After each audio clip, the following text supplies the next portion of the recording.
are you still? Oh, Corin, that's thou knewest how I do love her. I have hardly guessed, for I have loved you now. No, Corin, being old, thou canst not guess. Though, in thy youth, thou wast a true as lover as ever sighed upon a midnight pillow.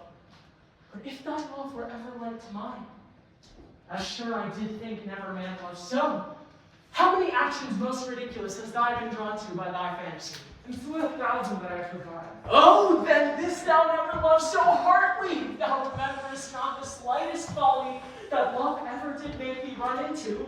Thou hast not loved.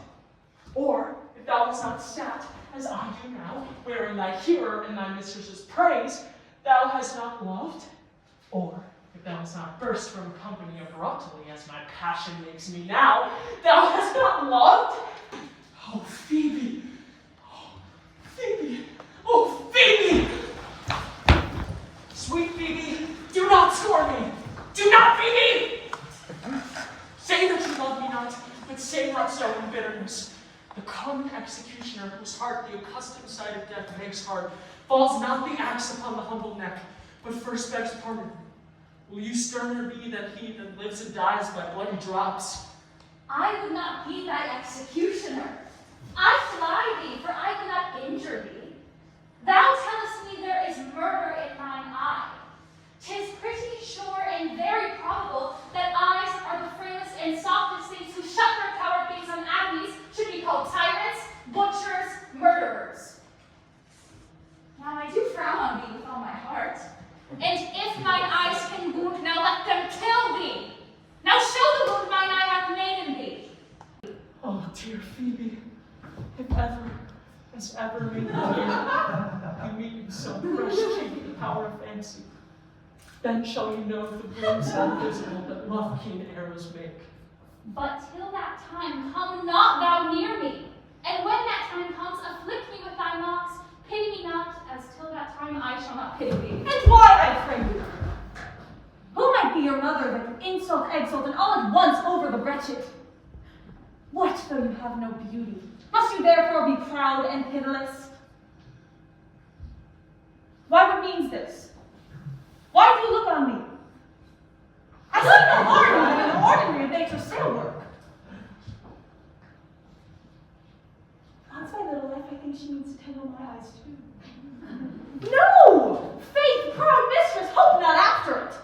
'Tis not your inky brows, your black silk hair, your bugle eyeballs, nor your cheek of cream that can attain my spirits to your worship. You foolish shepherd, wherefore do you follow her like foggy self puffing with wind and rain? You are 1,000 times a proper man than she, a woman. But mistress, know yourself. Down on your knees and thank heaven fasting for a good man's love. For I must tell you friendly in your ear, sell when you can.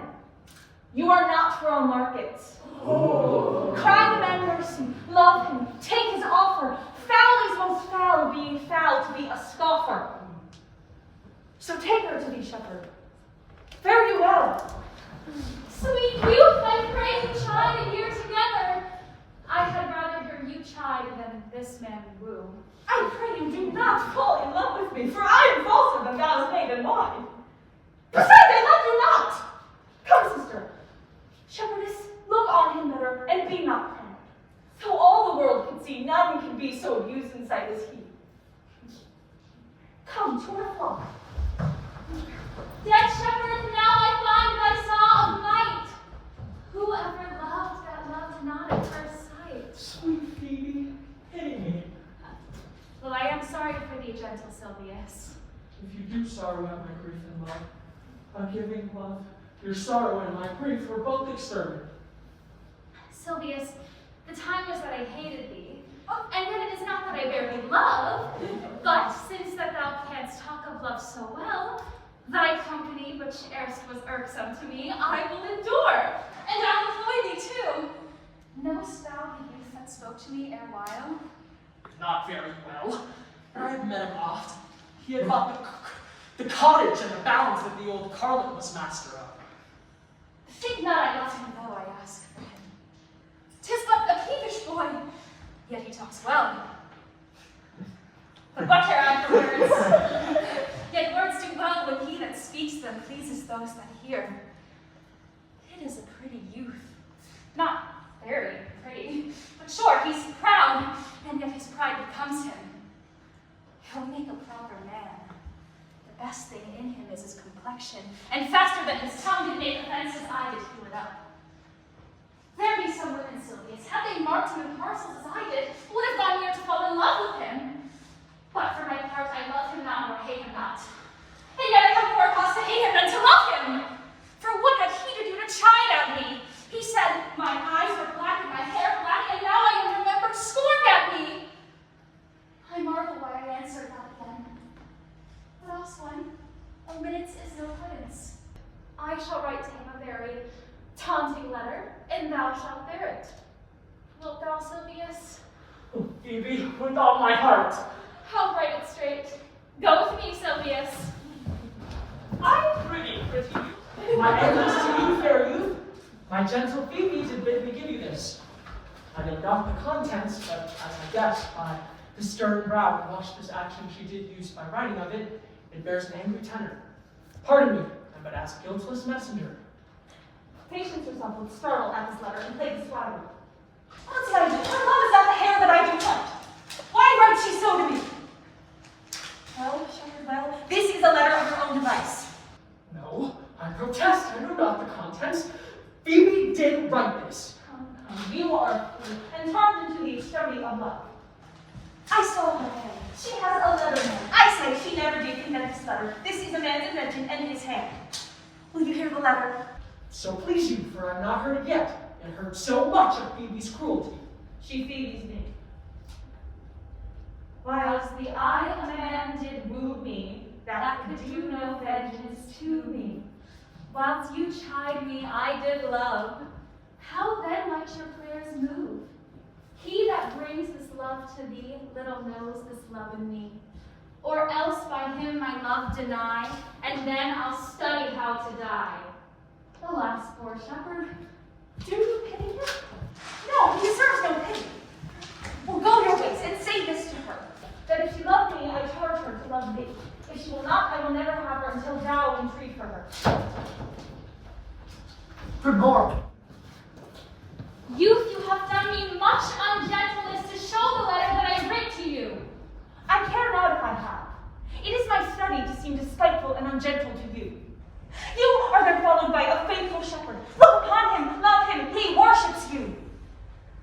Good shepherd, tell this youth what 'tis to love. It is to be all made of sighs and tears, and so am I for Phoebe, And I for Ganymede. and I for Rosalind. And I for no Phoebe. It is to be all made of faith and service, and so am I for Phoebe. And I for Ganymede. And I for Rosalind. And I for no Phoebe. It is to be all made of passion, be all made of fantasy, all made of wishes, all adoration, all duty, and all observance, all humbleness, patience, or impatience, all purity, all trial, all observance, and so am I for Phoebe. And so am I for Ganymede. And so am I for Rosalind. And so am I for no Phoebe.